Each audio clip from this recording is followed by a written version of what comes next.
Assalamualaikum warahmatullahi wabarakatuh. Hamdan wa syukrillah, Allahumma sholli ala sayyidina Muhammadin wa ala alihi wa sahbihi wa barik wa salim ajma'in. Segala puji bagi Allah Rabbuna tabaraka ta'ala. Salawat dan salam mudah-mudahan senantiasa tercurah kepada junjungan besar tauladan bersama Nabi Allah Muhammad sallallahu alaihi wasallam. Para pemirsa, orang tua kami yang dimuliakan Allah Subhanahu wa taala dan juga mudah-mudahan dijaga senantiasa oleh Allah Subhanahu wa taala. Anak memang merupakan investasi kita untuk akhirat. Anak yang ada atau anak yang Allah titipkan kepada kita, memang dialah yang akan menjadi tolak ukur keberhasilan kita selama di dunia. Sebab nanti anak kita juga yang akan menjadi tanggung jawab kita yang besar, yang kelak akan dituntut keadilannya di yaumil akhir. Oleh karena itu, tentu saja anak ini menjadi hal yang penting bagi kita sebagai orang tua, bahwa anak ini adalah ujung harapan yang akan mewujudkan semua angan-angan kita. Ya, kita harapkan mewujudkan semua angan-angan kita. Tetapi catatan Umi Abi semua rahimakumullah, yang perlu kita ingat ketika kita mendidik anak-anak kita.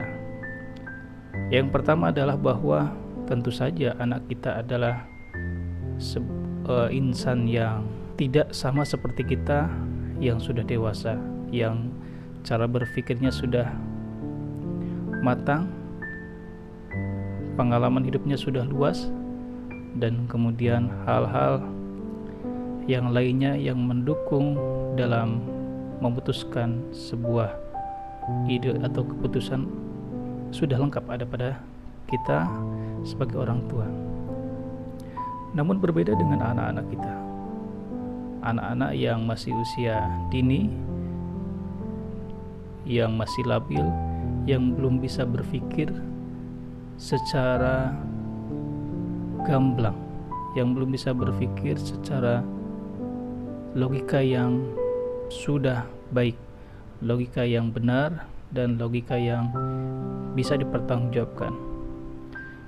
Labilnya anak kita, tentu saja kita semua sudah tahu. Kita masing-masing orang tua sudah paham tentang karakter dan pembawaan anak-anak kita. Oleh karena itu, tentu kita juga memahami karakter dan sifat-sifat yang ada pada anak-anak kita. Maka poin yang paling penting adalah jangan pernah menyamakan anak kita dengan kita. Maksudnya bagaimana? Bahwa kita sebagai orang dewasa, sebagai orang yang sudah matang dalam berpikir, mungkin mempunyai idealisme dan kaidah-kaidah dalam hidup yang menurut kita benar, sesuai dengan logika dan idealisme yang kita punya masing-masing. Tetapi hal tersebut atau ide-ide dan idealisme ini adalah hasil cipta karya kita sebagai orang dewasa. Berbeda dengan anak-anak kita yang masih dini, yang cara berpikirnya belum sempurna, yang kehidupannya masih dipenuhi dengan permainan dan hal-hal yang lebih kepada kesenangan pribadi. Maka tidak bijaksana atau kurang bijaksana ketika kita memaksakan anak kita sebagai seorang anak kecil untuk mewujudkan atau melaksanakan, merealisasikan apa yang ada di dalam benak kita, apa yang ada di dalam pikiran kita, atau apa yang sudah menjadi idealisme kita. Dan itu tidak bijaksana jika kita memaksakan idealisme kita kepada anak kita yang masih di bawah umur, anak kita yang belum sempurna cara berpikirnya, anak kita yang masih labil perasaannya. Terkadang inilah yang menjadi kesalahan kita sebagai orang tua. Idealisme kita sebagai orang tua kita paksakan kepada anak kita yang masih belum sampai kepada taraf berpikir atau taraf untuk wujudkan hal-hal tersebut. Nah, inilah yang kemudian akan menjadi masalah, yang kemudian akan memberikan perubahan-perubahan kepada anak kita. Lebih cenderung kepada perubahan yang bersifat negatif, karena ini sudah jelas menjadi sebuah tekanan, pressure, menjadi sebuah beban bagi anak-anak kita, sebab mereka harus melakukan sesuatu yang di luar jangkauan pemikirannya, di luar jangkauan pemikiran mereka. Mereka harus melaksanakan, merealisasikan apa yang ada di dalam pikiran orang tuanya, padahal sebetulnya mereka belum mampu. Bahkan berpikir pun sampai ke arah sana juga mungkin belum sampai ke arah sana. Nah, inilah yang kemudian menjadi poin penting yang harus kita perhatikan dalam mendidik anak-anak kita, bahwa jangan sekali-kali kita menekan atau mengharuskan anak kita untuk mewujudkan angan-angan atau ide atau idealisme yang ada di dalam pikiran kita.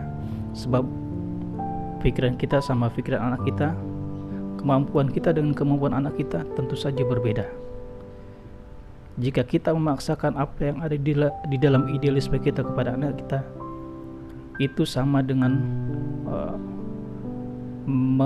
mengharuskan anak kita untuk sama seperti kita, sama dalam kemampuannya, sama dalam cara berpikirnya, sama dalam segala halnya. Dan itu tidak bijaksana. Sebab sekali lagi bahwa anak kita kemampuannya belum sampai ke sana, kemampuannya belum sampai kepada seperti kemampuan kita, belum sampai kepada seperti kemampuan yang kita bisa, yang kita mampu, yang ada pada diri kita.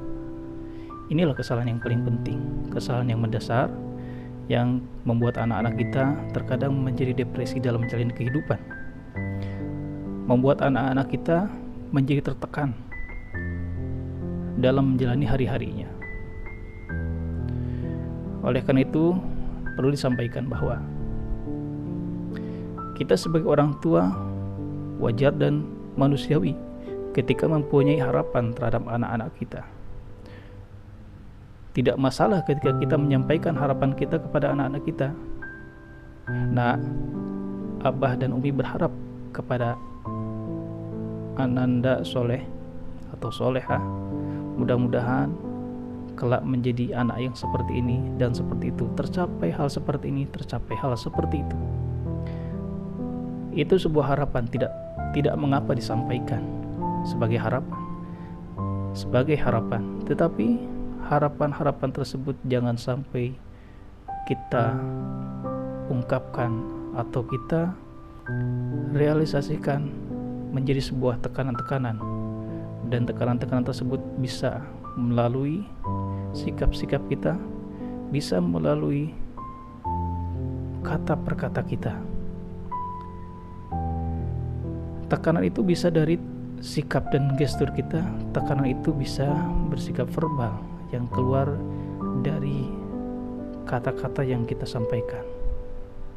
Sebab diksi, pilihan kata juga itu sangat berpengaruh terhadap penerimaan anak-anak kita. Maka berhati-hatilah ketika kita menyampaikan sesuatu atau sikap kita terhadap anak kita, baik sikap secara gestur tubuh atau sikap kita secara verbal, kata-kata. Sekali lagi, boleh kita menyampaikan harapan, boleh kita punya harapan untuk anak kita, sebab wajar manusiawi kita ingin anak kita menjadi seperti ini dan seperti itu. Tetapi harapan-harapan tersebut sampaikanlah atau sambungkan kepada anak kita dengan sesuatu atau dengan cara yang baik, cara yang bijaksana. Jangan sampai harapan-harapan kita sampaikan dengan cara yang malah membuat anak kita menjadi tertekan dan akhirnya menjalani kehidupan secara tidak nyaman dan depresi. Nauzubillah min dzalik. Demikian Umi Abi rahimakumullah. Ini catatan yang penting untuk kita laksanakan dalam menyikapi kehidupan antara orang tua dan anak. Mudah-mudahan ini bermanfaat. Sekali lagi, harapan tinggal harapan. Kita boleh menyampaikan harapan lalu tawakal kepada Allah Subhanahu wa taala. Adapun anak kita, biarkan mereka berjalan, dan harapan-harapan kita biarkan menjadi mimpi-mimpi yang suatu saat mereka akan capai dan mereka akan temukan. Jangan sampai hari-hari anak kita tertekan dengan idealisme dan mimpi-mimpi orang tuanya. Demikian, mudah-mudahan bermanfaat. Assalamualaikum warahmatullahi wabarakatuh.